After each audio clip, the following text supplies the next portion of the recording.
I'm Emily Shupra and I'm Director of Cambridge Zero, the university's climate change initiative.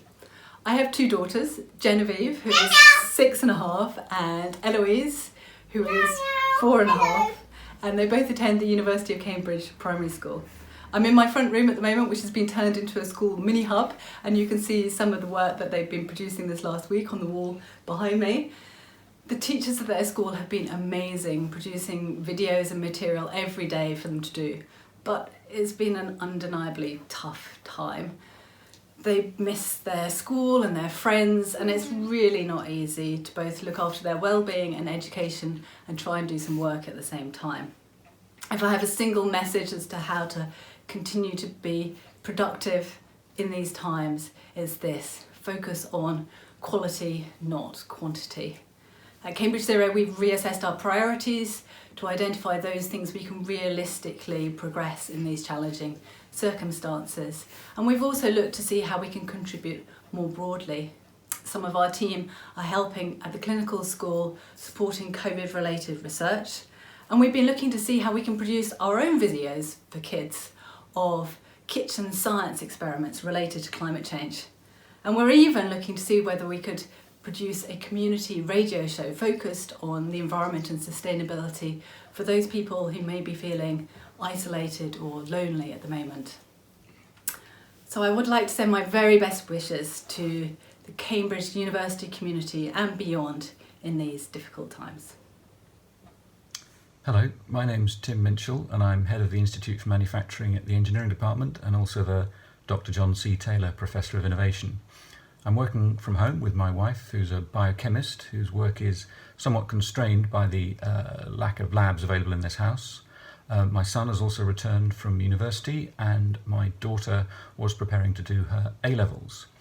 We're working really hard to maintain as much as we can the normal activities of the Institute for Manufacturing, despite not having access to our lovely building.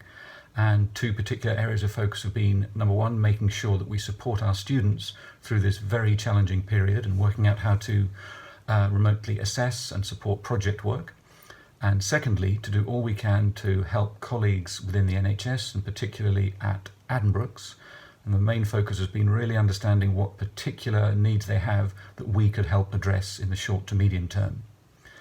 In terms of helping understand how best to work from home, my number one challenge has been working out as I operate from this corner of a small bedroom is not to smack my head on this bookshelf every time I stand up.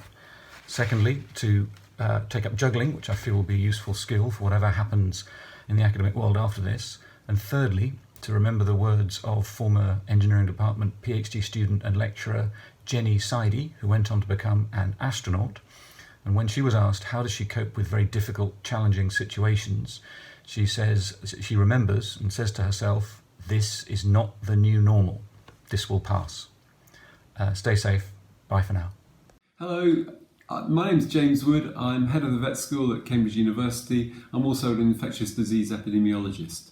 Like many of you, I've been struggling with a massive change of working at home. Not only because of the increased workload, but also because of all these different ways of working.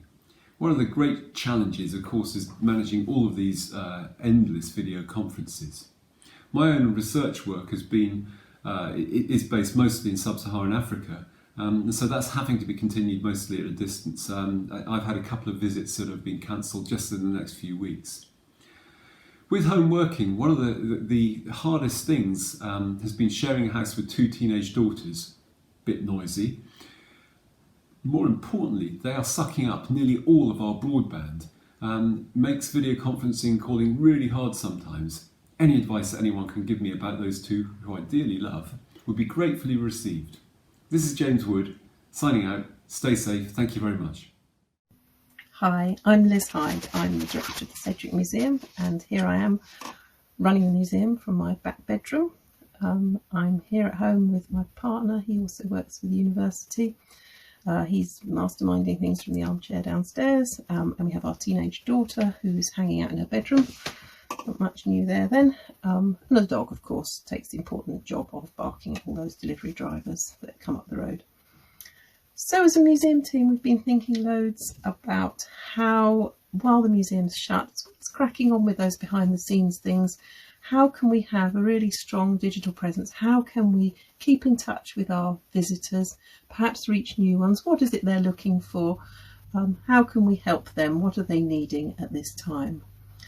So we're going to be launching some online exhibitions from next week, based on exhibitions that we have in the museum, temporary exhibitions showcasing research from the Department of Earth Sciences.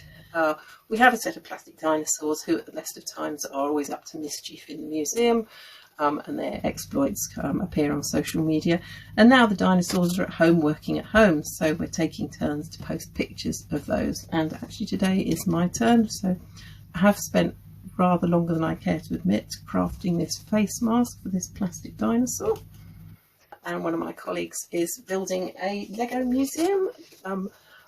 As it turns out, quite a lot of other people are, and I'm really hoping there'll be an opportunity for the Lego Museum director to feature in that at some stage.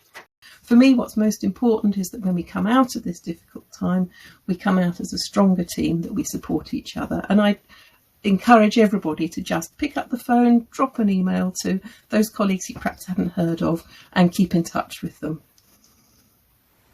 Hi guys, my name is Giles Yeo, and in those pre-lockdown days, which seem so very long ago, I am based at the Institute of Metabolic Science, where I work on how the brain controls food intake, as well as on the genetics of body weight.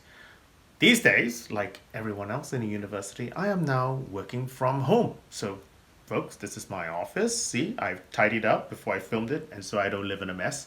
I've got photography by my wife to inspire me. I guess, how am I doing this? Look, I've got some writing to catch up on, and that's fine. I try and keep up with the team every day. I try and keep some structure. I think that's actually important. These things over here are saving grace. These Madonna mics, and I can actually hear everything. I can move around, and not every single crackle and pop is actually heard by the entire team. So listen, guys, stay safe, everyone, please, and I will see you on the other side.